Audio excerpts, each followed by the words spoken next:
think the first is, depending upon how well you want to do, and particularly if you're starting a company, you need to work super hard. So what does super hard mean?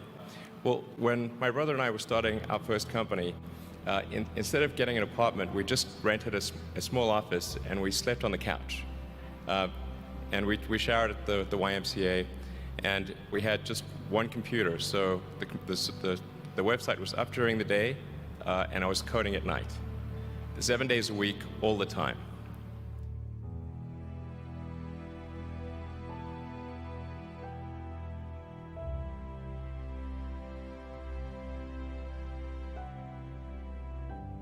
Work hard like every waking hour. That's the thing I would say particularly if you're starting a company.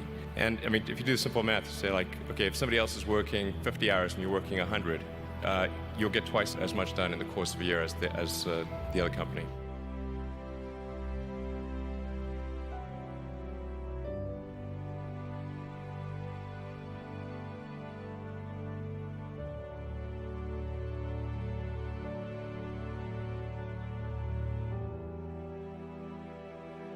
I think too is you got to make sure that whatever you're doing is a great product or service. It has to be really great. And I go back to what I was saying earlier, where if you're a new company, I mean, unless it's like some new industry or new market that, if it's an untapped market, then you have more ability to, the standard is lower for your product or service. But if you're entering anything where there's an existing marketplace against large entrenched competitors, then your product or service needs to be much better than theirs. It can't be a little bit better, because then you put yourself in the shoes of the consumer and they say, why would you buy it as a consumer? You're always going to buy the trusted brand unless there's a big difference.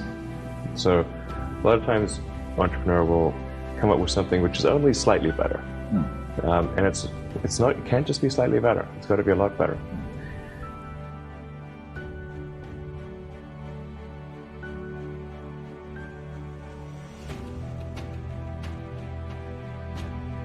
The other thing I'd say is that if you're creating a company or if you're joining a company, the most important thing is to attract great people. So either join a group that's amazing, that you really respect, or if you're building a company, you've got to gather great people. I mean, all a company is a group of people that have gathered together to create a product or service. And so depending upon how talented and hardworking that group is, and the degree to which they're focused cohesively in a good direction, that will determine the success of the company. So do everything you can to gather great people if you're creating a company.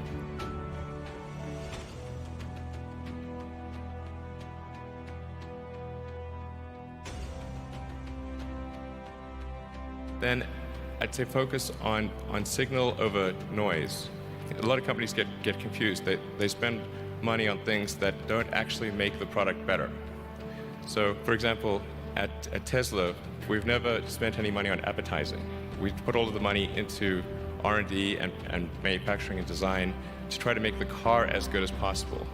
And I think that's the way to go. So for any given company, just keep thinking about, are these efforts that people are expending, are they resulting in a better product or service? And if they're not, stop those efforts.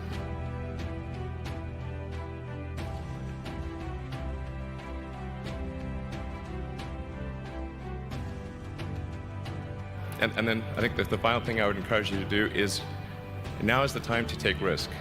You don't have, you don't have kids, but as you get older, your obligations increase. And once you have a family, you start taking risk not just for yourself, but for your family as well. It gets much harder to do things that might not work out. So now is the time to do that before you have those obligations. So I would encourage you to take risks now. Do something bold. You won't regret it.